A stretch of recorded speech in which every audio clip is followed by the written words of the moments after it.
뉴욕 증시가 큰 폭으로 상승 마감을 했습니다. 자, 3분기 실적 기대감들이 주가에 크게 작용했다고 보시면 될 것 같고요.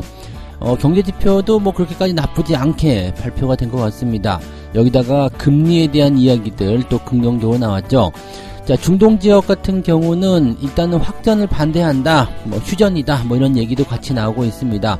전체적으로 리스크가 있는 상황이지만 기대감이 더 크게 작용하고 있고 괜찮다 이런 느낌들이 나오고 있는 것 같습니다. 미국 증시 상황들 자세하게 알아보도록 하고요. 네카오가 시총 10위권 밖으로 밀려났다고 합니다. 네이버가 11위까지 밀려나면서 이제 앞쪽에서는 네이버와 카카오를 찾아볼 수가 없게 됐습니다. 국민주로 불렸었던 이 기업들에게 도대체 무슨 일이 일어나고 있는 것인지, 네이버와 카카오 두 종목 전부 다 이제는 정말 보내줘야 되는 것인지, 관심을 끊어야 되는 것인지, 그런 것들 알아보도록 하고요. 자, 올해에 코스피 쪽으로 이전 상장하는 코스닥 기업들이 최대로 많았다라는 얘기가 있습니다. 왜 코스닥에서 코스피로 이동을 하고 있는 것인지, 또 코스닥에서 코스피로 이동을 하게 된다면 이제 어떤 종목들이 이동하는 것인지, 또 그 종목들이 빠져나가고 나면 코스닥 시장은 또 어떻게 되는 것인지, 뭐 그런 것들이 궁금하실 것 같아요. 자, 이 부분들 같이 알아보도록 하겠습니다.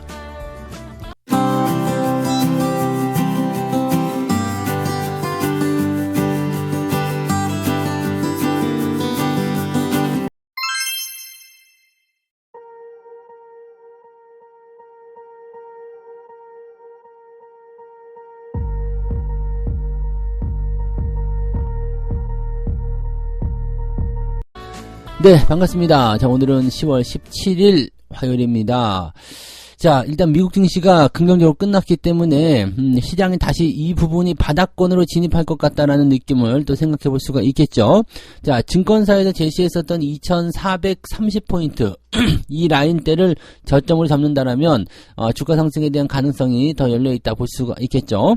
자, 다우지수는 플러스 0.93% 상승을 했고요. 나스닥은 1.2% 올라왔습니다. 전체적으로 상승 출발하고 나서 지속적으로 상승 흐름을 유지했기 때문에 시장 분위기 자체는 나쁘지 않았고 전체적으로 좋은 흐름을 이어갔다, 이렇게 판단하셔도 될 것 같습니다. 좋은 분위기가 나왔기 때문에 뭐 그냥 전반적으로 뭐 특별하게 악재가 있다거나 그런 형태의 느낌이 아니라면 주가 상승이 당분간 더 이어질 수 있다라고 판단해 볼 수 있는 내용이 되겠습니다. 내용을 한번 살펴보도록 할게요. 자, 기업들 실적이 가장 중요하게 작용했다라고 얘기가 나왔는데요. 팩트셋에 따르면 기업들의 3분기 순이익은 지난해 같은 기간보다 0.4% 증가했을 것이다. 그래서 2022년 3분기 이후에 처음으로 증가세로 돌아서게 될 것이다. 자, 실적 기대감이 커진다라고 볼 수 있는 내용이 좀 되는 거죠.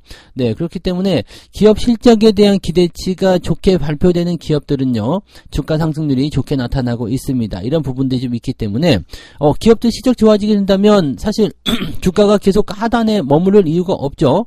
실적 따라서 상승하는 부분이 되기 때문에 이 부분을 긍정적으로 풀이하는 그런 사람들이 늘어나 있다라고 판단할 수 있는 내용이 좀 되는 거고요. 이렇게 기업들 실적을 등에 업고서 국채 금리가 안정화를 보인다라면 더 좋겠죠. 현재로서는 오름세를 보이고 있기 때문에 뭐야 이렇게 생각할 수 있겠습니다만 딱히 이 국채 금리가 오르는 것에 대해서 부담감을 느끼지는 않는 것 같습니다. 왜냐하면 이제 연준 당국자들의 발언이 있잖아요.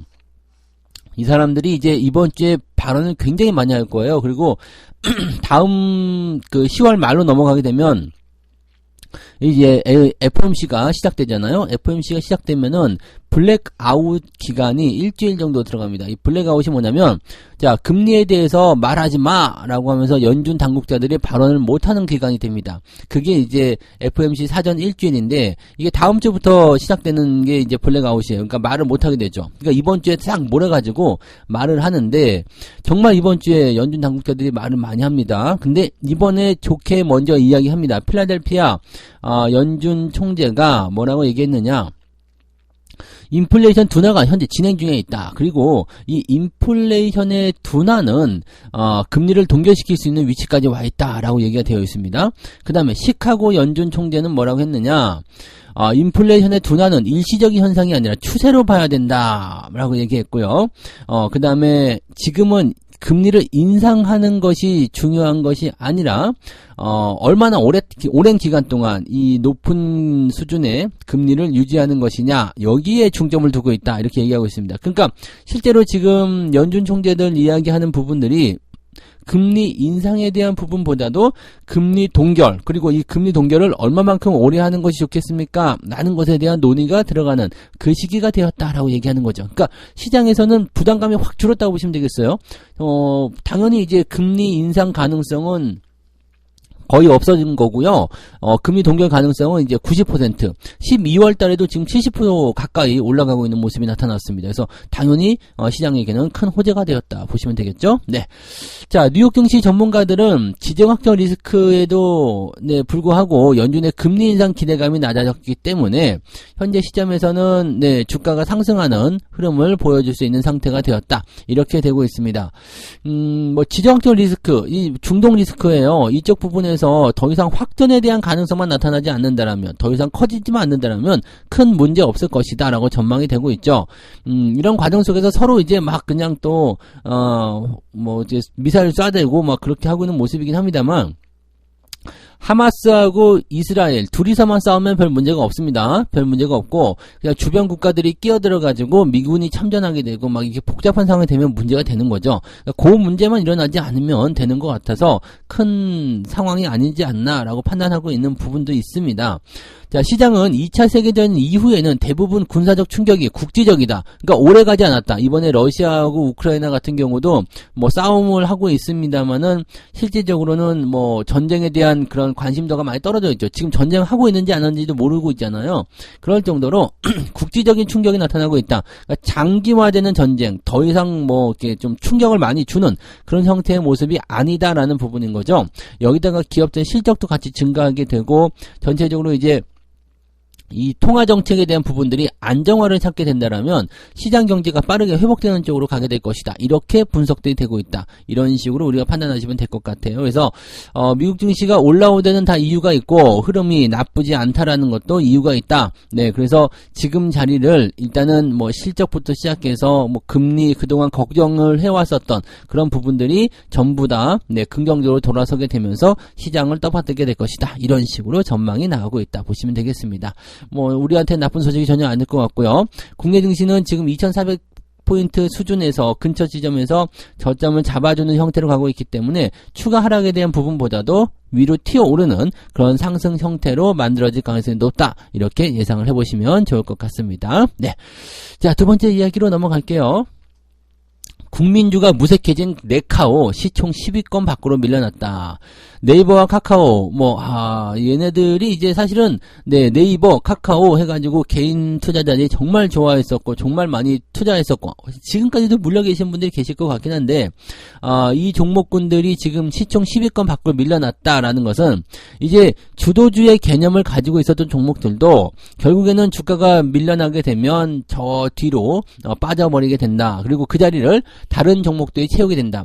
자, 네카오가 밀려나면서 어느 종목들이 채웠어요? 네, 2차 전지가 배터리 종목들이 올라가서 채웠었죠.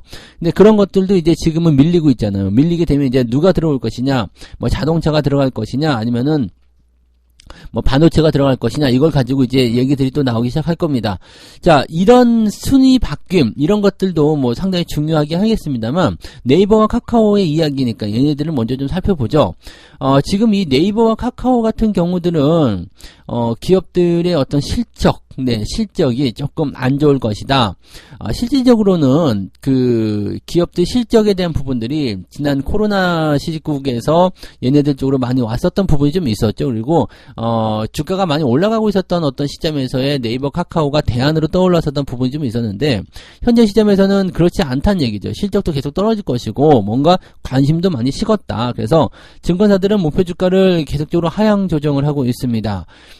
지금 뭐 비수기로 들어가기도 하고, 실질적으로 이제 실적에 대한 부분들이 지속적으로 떨어지는 효과를 보게 될 것이다, 이렇게 되어 있기 때문에 좀 부정적으로 보는 시각들이 더 많이 있는 것 같다 판단됩니다. 지금 네이버하고 카카오를 좀 분리해서 우리가 본다라면, 네이버 같은 경우는 여전히 글로벌 금리 추이와 국내 경기 상황 이런 이슈가 가장 큰 변수를 차지하고 있는데 그래도 서서히 매출 회복도 좀 있기도 하고 뭐 그렇다. 그다음에 인공지능 이 AI에 관련된 그런 부분이 좀 있잖아요.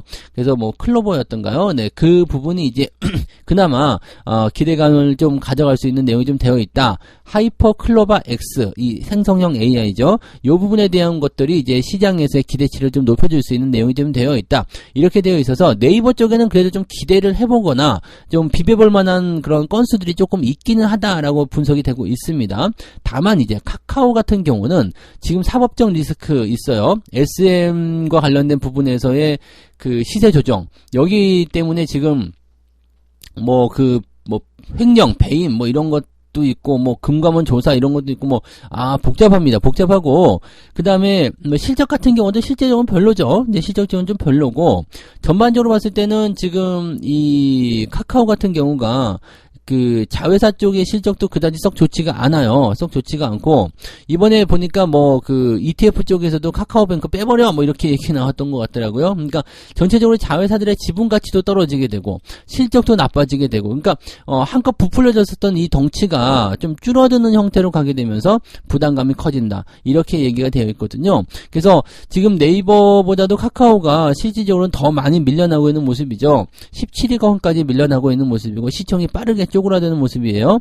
그룹 전체적으로 봤을 때는 이제 관련 종목들까지 자회사까지도 같이 밀려나고 있는 상태라서 여러분들이 이것을 그냥 쉽게 보긴 좀 어려울 것 같아요. 그래서 카카오 쪽으로 들어가 있는 종목군들은 당분간은 쏟아보지 않는 게 유리하다. 이 이야기 계속적으로 해드리고 있는데 저점이 잡힐 것 같으면서도 안 잡히는 게 이쪽 부분인 것 같아요. 그래서 네이버 같은 경우는 그래도 기대감이 좀 있지만 천천히 증가하기 때문에 이 부분도 상당 시간 걸릴 것 같은데 카카오는 아직은 더 빠질 수 있다는 어떤 부담감이 있다는 것을 우리가 참고하셔야 될 것 같습니다. 현재 지금 투자하고 있는 분들은 안 계실 수도 있겠습니다만 그래도 열심히 바닥이라고 사시는 분들 계시는 것 같은데 바닥 아닌 것 같으니까요. 아직은 매수 의견들을 가져가시면 안 될 것 같다. 이렇게 말씀을 드릴 수 있겠습니다. 참고하시고요.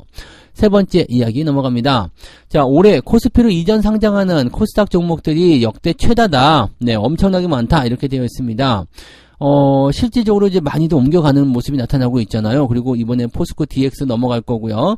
그 다음에, HLB도 넘어갔네요. HLB. 그 다음에 LNF까지도 지금 보면, 이쪽으로 포함 넘어갈 거다. 이렇게 얘기가 되고 있는 내용이 좀 되고 있습니다.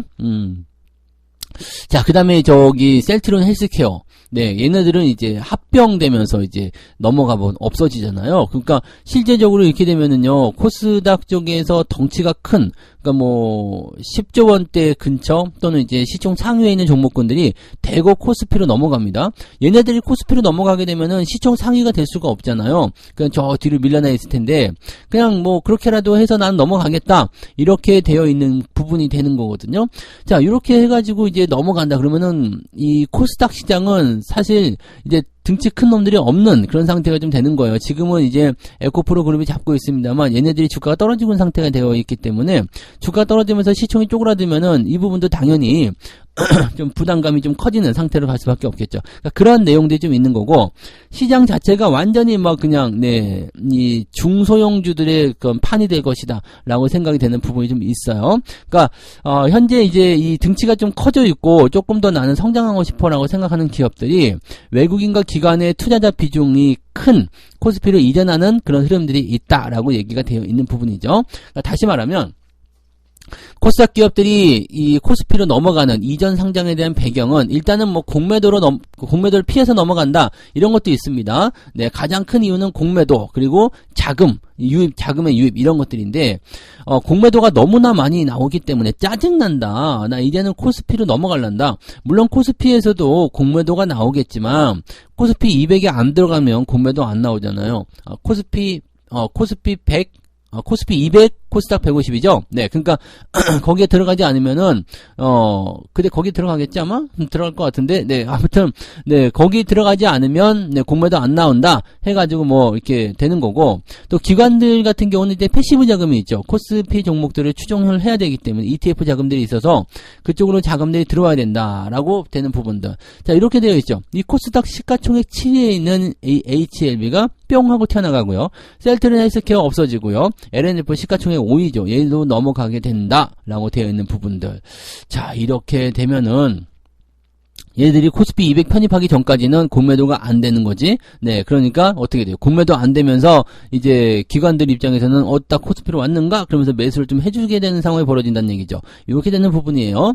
자, 지금 보면은 코스닥의 개인 투자자 비중은 76% 정도 되어 있다고 합니다. 그 중에서도 에코프로에 많이 몰려 있겠지만 대체적으로 이제 76%면은 나머지는 이제 24% 정도가 외국인과 기관이라는 얘기니까 실제로 코스닥 시장을 움직이는 거는 개인 투자자다라고 되어 있는 거죠. 네. 외국인은 5%밖에 안 된대요. 기관이 5%, 외국인은 17% 정도 되어 있다라고 되어 있고요.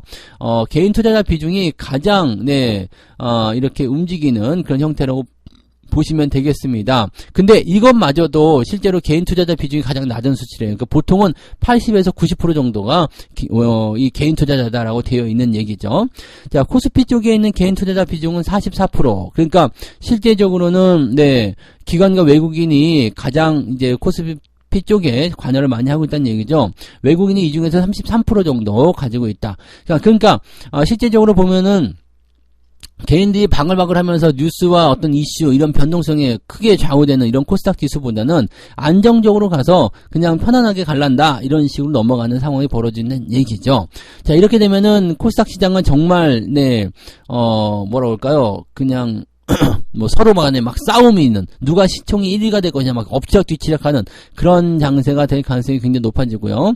코스피로 넘어간 종목군들은 네, 뭐 안정적으로 성장이 될지 안 될지는 모르겠습니다만 네, 그냥 그렇게 코스피에 묻혀서 가는 그런 상황이 좀 되겠죠. 그렇게 보면은 기업 입장에서는 나쁘지 않을 수도 있어요. 하지만 글쎄요, 왕노릇 하다가 저쪽 넘어가면 사람들의 관심도 좀 잊혀지기 때문에 기업을 관리하기는 괜찮아 보이지만 주가를 관리하기는 조금 힘들지 않을까라고 생각이 좀 드는 부분이 되겠네요. 그래서 일단 기업 입장에서는 뭐 여러 가지 부분 생각했을 때 이제 뭐 자금 조달 다 되고 했으니까 네, 그냥 코스피로 넘어갈란다 이렇게 볼 수도 있는 거니까 기업을 안정화시키기 위해서는 코스닥에 있는 것보다 코스피가 더 낫다 이렇게 생각할 수도 있겠죠. 자, 그래서 따지고 보면 코스피에 있는 종목, 코스닥에 있는 종목이 코스피로 넘어갈 때 넘어간다고 한다라면 이것은 굳이 나쁘게 판단할 건 아닙니다. 기업 내용을 봤을 때는. 다만 주가에서의 어떤 인기를 끌고 올라갔던 종목이었다라면 코스피로 넘어갈 때 약간은 네, 주가의 다운 그레이드를 좀 생각해 볼 필요는 있을 것 같다 생각됩니다. 그래서 그런 것들 잘 믹스해서 생각해 보실 필요가 있겠다 보시면 되겠습니다. 아무튼 코스닥 시장이 전쟁터로 바뀔 것 같은 그런 느낌이라는 것만 잘 기억해 주시면 되겠습니다. 자, 이렇게 해서 오늘 세 가지 이야기 전달해 드렸는데 오랜만에 빨간불 들어와서 괜찮은 것 같아요. 어제 내려가서 좀 걱정이 있었는데 오늘부터 반등 나가면 실제적으로 이번 주 내내 기대감들이 있기 때문에 괜찮은 흐름 나올 것이다 이렇게 생각하실 수 있는 부분이 좀 되겠습니다. 그래서 시장 기대감 좀 가져보시면 될 것 같고요. 네이버하고 카카오가 시청 10위권 밖으로 밀려났는데 뭐 다시 들어올 가능성이 많지가 않습니다. 그래서 이쪽 부분들 주의를 좀 해야 될 것 같고요. 투자를 생각하신다라면 다시 한번 보류하시기 바랍니다. 자, 코스피 이전 상장이 최다로 늘어났다라는 부분인데 코스닥이 그만큼 네, 투자하기가 좀 척박하다 이렇게 보셔야 될 것 같죠. 또 대형주들이 싸그리 코스피로 넘어오게 되면 코스닥 시장은 또 다시 한번 이렇게 네, 뭐라 할까요? 좀 복잡스러운 네, 그런 상황이 좀 될 것 같다라고 생각됩니다. 그래서 종목권 단위 어떤 다툼들이 더 심해질 것이다 생각되는데 그 중에서 누가 대장 먹을 것이냐 이렇게 해서 또 덩어리가 잡혀지고 이런 식의 흐름들이 반복되겠죠. 그래서 그런 부분들 우리가 잘 체크하고 넘어가시면 좋겠습니다. 자, 책 한 곡 읽고 마무리하겠습니다. 주가를 움직이는 요소는 차트에는 들어있지 않다. 차트는 하나의 그림에 지나지 않기 때문이다. 차트는 모든 요소를 후행적으로 그림으로 그려넣은 것에 지나지 않는다. 무슨 말인지 아시겠어요? 차트를 보면서 지금 이렇기 때문에 매수해야 된다, 저렇게 되면 매수해야 된다, 이게 아니에요. 차트는 그냥 흐름이 어떻게 바뀌고 있는지 그런 것들을 보셔야 되는 부분이고요. 기업 분석을 통해서 이 종목을 사야 되나 말아야 되나 그런 부분들을 먼저 선정하고 차트상에서 나타나는 이 흐름에 따라서 이것에 대한 매수를 확정짓는 것, 그것이 가장 좋은 베스트 방법입니다. 차트만 맹신해서는 절대 안 된다는 것을 꼭 명심해 주시기 바랍니다. 자, 오늘은 여기까지 이야기하고요. 오늘 한번 반등 기대해 보면서 즐거운 출발 해보자고요. 자, 모두들 긍정적으로 출발하시고요. 저는 장중시장 때 다시 올게요. 고맙습니다. 본 방송에서 제공되는 모든 정보는 투자 판단의 참고 자료이며 투자의 최종 책임은 본 방송을 이용하는 본인에게 있습니다.